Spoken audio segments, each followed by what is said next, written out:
আমরা আজকে যখন এখানে আসছিলাম তখন আমার মনে দুটো প্রশ্ন জেগেছিল। একটা হলো যে এইরকম একটা অনুষ্ঠান আমরা করতে পারতাম কিনা কয়েক মাস আগে। ইনফ্যাক্ট এই যে মির্জা ফখরুল ইসলাম আলমগীর উনি আমার পাশে বসা ছিলেন, উনি আমাকে বললেন যে উনি অতীতে এখানে একটা প্রোগ্রাম করতে চেয়েছিলেন, ওটা বিএনপির প্রোগ্রামও ছিল না, তবুও করতে দেওয়া হয়নি।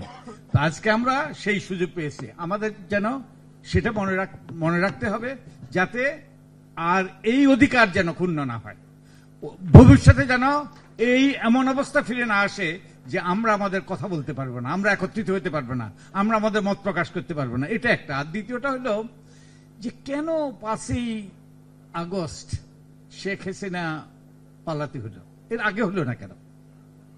আমরা তো অনেক কাজ করেছি, বিএনপি অনেক কাজ করেছে, তাদের অনেক অনেক নেতাকর্মী প্রাণ দিয়েছে, অনেক ওই যে অনেক রকম অনেক রকম তারা কি নির্যাতন নিপীড়নের শিকার হয়েছে। আমরা আমাদের পক্ষ থেকে কিছু কিছু করেছি, যেমন এই ফোরাম ফর বাংলাদেশ স্টাডিজ গঠন করেছি, কারণ তখন অনেক কিছু করেছি। আর এছাড়াও সে মানববন্ধন করেছি, ওই একটা বক্তব্য দেওয়ার জন্য 1 বছর সেই আমরা দাঁড়ে দাঁড়ে ঘুরে আমরা সিগনেচার নিয়েছি, একটা বক্তব্য। আমি আর শহীদুল আলম সেই কি নুরুল হুদার বিরুদ্ধে সেই সুপ্রিম জুডিশিয়াল কাউন্সিলের মাধ্যমে তদন্ত করে, এরকম বহু কিছু করেছি। কিন্তু আমরা একটা কাজ করতে পারিনি, যেটা মুগ্ধরা এবং বিশেষত আবু সাইদ করতে পেরেছে, বুক পেতে দিতে পেরেছে, গুলি করো। আমরা তা করতে পারিনি, আমরা সেই ঝুঁকি নিতে পারিনি। হ্যাঁ, অনেকে নিপীড়ন নির্যাতন শিকার হয়েছে, তারা জেলে গিয়েছে, প্রাণ দিয়েছে নিঃসন্দেহে, কিন্তু আমরা বিনা দ্বিধায় নিঃস্বার্থভাবে আমরা প্রাণ দেওয়ার জন্য বুক পেতে দিয়ে বলতে পারি নাই যে আসো গুলি করো।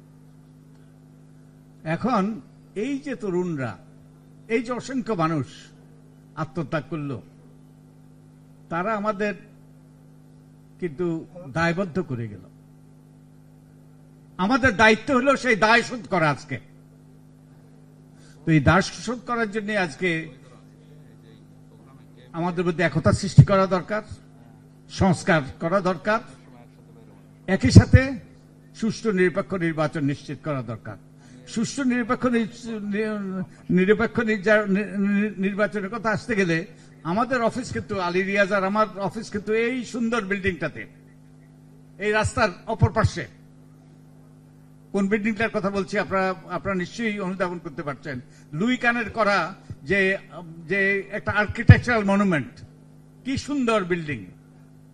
ওখানে আমরা মাঝে মাঝে সংলাপ করি, দেশের প্রত্যন্ত অঞ্চল থেকে লোকজন আসে। আমাকে কয়েকজন বলেছে কি সুন্দর বিল্ডিং, কোনদিন কল্পনাও করি নাই আসতে পারবো এখানে। তবে আপনার প্রতি একটা আমাদের দাবি, এই সুন্দর বিল্ডিং এ যেন কোনো কুৎসিত লোক আবার প্রবেশ করতে না পারে, কোনো কুৎসিত লোক যেন প্রবেশ করতে না পারে। তো এখন কিভাবে ঠেকাবো আমরা? আপনাদের মতামত চাই, আপনাদের পরামর্শ চাই, কিভাবে ঠেকাবো। যে একটা, আমি কথা বাড়াবো না, একটা জিনিস আমার কাছে আজকে সবচেয়ে বড়, এই ক্ষেত্রে বড় প্রতিবন্ধকতা মনে হয়, সেটা হলো টাকার খেলা। We have the best democracy money can buy, যে টাকা দিয়ে কেনা যায় এরকম উত্তম গণতন্ত্র। বিশেষত আমাদের নির্বাচনী ব্যয়ের দুটো দিক আছে, একটা হলো দৃশ্যমান ব্যয়, যেটা আমরা জানি এই পোস্টার টোস্টার এইসব করা, আর একটা হলো অদৃশ্য ব্যয়। কোটি কোটি টাকা, মেবি 100 কোটি টাকা ব্যয় হয় যে মনোনয়ন কেনার জন্য। তো এই মনোনয়ন বাণিজ্য যখন হয়, তখন রাজনীতিটা কিসে রূপান্তরিত হয়? ব্যবসায় রূপান্তরিত হয়। কিন্তু রাজনীতিটা হওয়ার কথা কি? জনগণের কল্যাণে রাজনীতি করার কথা। তো এটা কি কোনো আমাদের কাছে কিছু সালসা আছে, সে সালসা খাওয়াইয়ে কিংবা কোনো আইন করে এগুলো কি বন্ধ করা সম্ভব? এগুলো বন্ধ করা সম্ভব। এগুলো আমরা যদি গণতান্ত্রিক উত্তরণ চাই, এর পরিবর্তন চাই, আমাদের মধ্যে পরিবর্তন আনতে হবে। আমাদের মন মানসিকতা, আমাদের দৃষ্টিভঙ্গি, আমাদের রাজনীতিবিদদের মন মানসিকতা, দৃষ্টিভঙ্গি। বিশেষত রাজনৈতিক সংস্কৃতির যদি পরিবর্তন হয় তাহলেই এটার পরিবর্তন হবে, তা না হলে হবে না।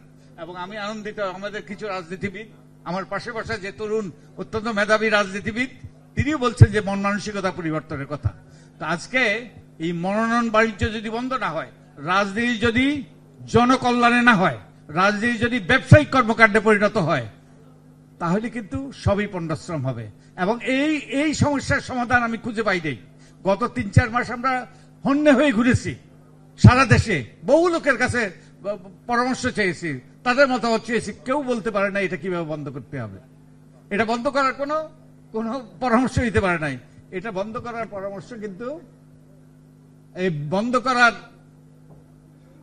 মহৌষধ আছে কিন্তু আমাদের রাজনীতিবিদদের কাছে, একই সাথে তোমাদের কাছে, তোমরা যারা তুলুন,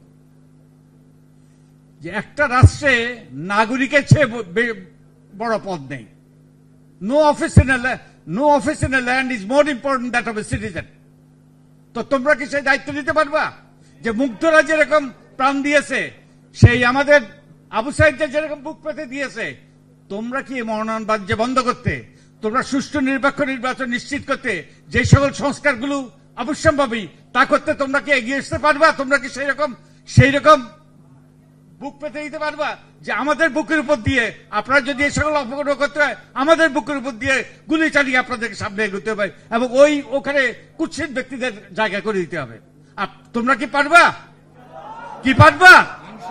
এই শোনা যায় না তো, তোমরা কি পারবা? তাহলে এই ধ্বনি যদি সারা দেশ থেকে উঠে, এবং যেটার মূল কথা আই এম দি কি, আমি প্রতিদিন আমার মনের মধ্যে সকালবেলা জেগে উঠার পর থেকেই আমার মধ্যে প্রশ্ন জাগে, অনুভূতি জাগে যে আমি beneficiary, I M A beneficiary, যে মুগ্ধদের, আবু সাইদদের এবং এই অগণিত কত 2000, 1500, 2000 যারা প্রাণ দিয়েছে এবং অনেকে আহত হয়েছে, তাদেরও আমি উপকারভোগী। আজকে যদি হাসিনা বেঁচে থাকতো, হয়তো আমি বেঁচে থাকতাম না। আমাকে বলা হয়েছিল যে আমরা কয়েকজন চিহ্নিত, আমাদেরকে থামানো যায়নি, যে আজকে হাসিনা যদি বেঁচে থাকতো তাহলে আমরা হয়তো বেঁচে থাকতাম না, এবং এখানে আরো অনেকে বেঁচে থাকতো না। ও আই এম সরি, হাসিনা যদি বিচারিত না হইতো, আই এম সরি, ওকে, হাসিনা যদি রাজনৈতিক মৃত্যু, ওকে, এই যে উকিলের বুদ্ধি দেখছেন তো, ওকে, হাসিনা যদি না পালাইতো আমরা হয়তো বেঁচে থাকতাম না। তাই আমি উপকারভোগী এবং আমরা সবাই কিন্তু উপকারভোগী, ওকে। তাই আমাদের সেই দিন শোধ করতে হবে।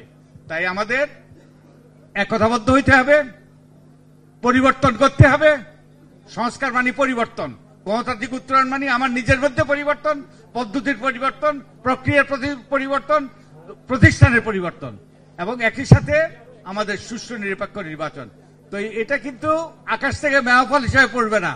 আমরা প্রস্তাব করব, আইন হবে। ওই যে সকালবেলা যে মুস্তাক খান বলে গিয়েছেন, কিন্তু ওই যে কাঠামো বিদ্যমান, সেই কাঠামো কিন্তু আমাদের করতে দেবে না। এবং এর সমাধান কিন্তু me, you, every one of us. আমরা যদি আমাদের দায়িত্ব পালন করি, আমরা যদি সোচ্চার হই, আমরা যদি প্রতিবাদী হই, আমরা যদি আমাদের করণীয় করি নাগরিক হিসাবে, এই দেশের মালিক হিসাবে, তাহলে এটার বন্ধ হবে, তা না হলে বন্ধ হবে না।